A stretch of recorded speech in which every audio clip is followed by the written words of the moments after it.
안녕하세요. 포유한율연구소입니다.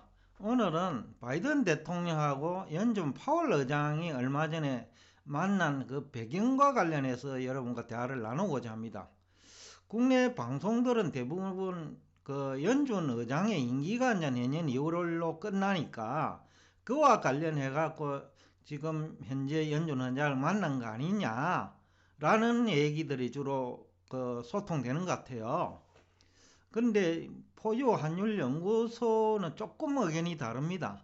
뭐 그런 목적도 있었겠지만은 오히려 물가 상승률과 관련해 가지고 만난 거로 봅니다. 왜냐하면 연준이 물가 안정 책임이 있거든요. 그러니까 뭐 연준에 물가 안정 관련 정보들이 많이 있어요. 그러니까 연준 의장이 물가 안정 대책을 내놓을 수 있을 정도로 그 물가 안정 관련 지식을 가지고 있다라는 거죠. 그래서 아마 만난 거 아니냐라는 생각을 하고 있습니다. 이어서 좀 참고로 여러분들이 잘못 알고 있는 거고 우리 방송하시는 분도 잘못 알고 있는 부분이 있는데 이게 그 승홍빈이라는 중국의 그 화폐전쟁이라는 책을 쓴 사람의 영향이 아닌가 싶는데 그 국채를 이제 인수를 할 때 그 연준이 이제 과거에는 중앙은행이 대부분 인수를 했습니다. 우리나라도 마찬가지죠. 과거에는.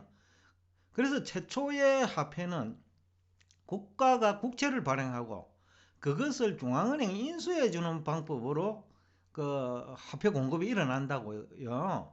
그걸 아마 옛날에 그랬으니까 아마 승홍빙이라는 사람도 과거 자료를 가지고 아마 책을 쓴 거 아닌가 생각이 드는데 그 우리나라의 경우에도 과거에는 뭐 대부분 그 국채를 발행하면 그 중앙은행이 인수를 했어요. 한국은행이. 뭐 그런 것들도 이제 미국이나 일본의 영향을 받은 건데 그거를 이제 잘못 알고 있다는 거죠. 그래서 아마 지금 많은 사람들이 그 책을 읽고 그 승홍무잉이라는 사람이 쓴 화폐전쟁이라는 책을 읽고 그 국채를 발행하는 그 마다 모두 연준이 인수하는 것처럼 알고 있는데 지금은 대부분의 국가에서 중앙은행은 그 국채 그 발행할 때 직접 참여 안 합니다. 그 어떻게 하느냐 하면요. 공개 입찰을 하는데 대부분 시중은행 등 금융회사와 그 연기금이나 그리고 그 채권형 펀드에서 참여해요. 그러니까 기존에 풀린 돈에 그 기초해가지고 국채가 인수되는 금액이 훨씬 많아요. 그걸 이제 잘 모르고 수홍빈이 쓴 책은 아마 옛날 자료를 가지고 그렇게 쓴 것 같아요. 그러다 보니까 연준이 돈을 많이 뿌려가지고 그 물가가 오른다. 그런 얘기를 하는 사람도 많잖아요, 지금요. 그거는 참고로 여러분들이 알고 있어야 되고, 그럼에도 불구하고 물가 안정 책임은 이제 연준에 있어요. 그 통화량은 그런 식으로 공급된다 하더라도 그래서 아마 연준 의장을 만난 걸로 알고 있고 또 승홍비는 그 연준을 그 민간은행으로 보는데 그 역할은 민간은행이 아니에요 사실은.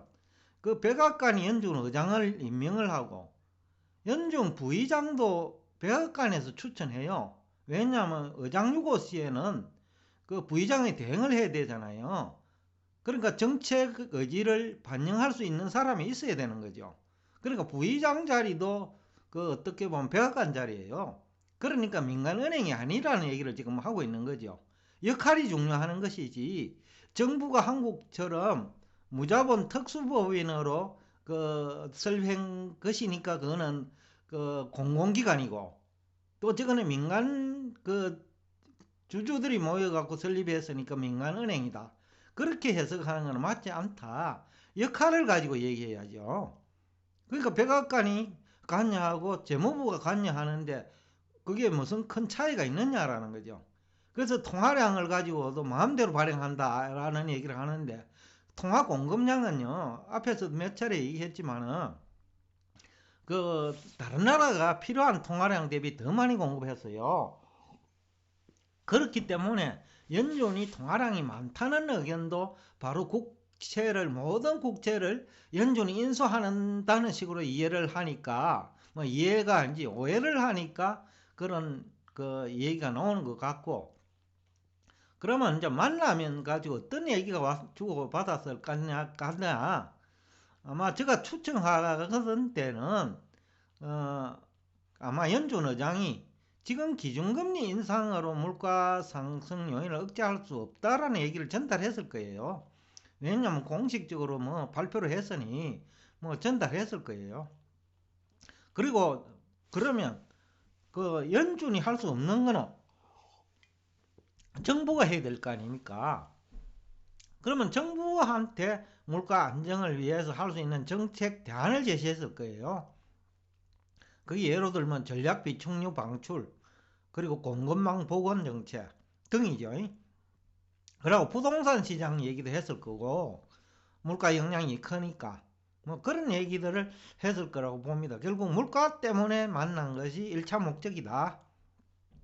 연준 의장 임기는 2차적인 거다 라는 얘기를 하면서 오늘 여기서 여러분과 대화를 끝내겠습니다.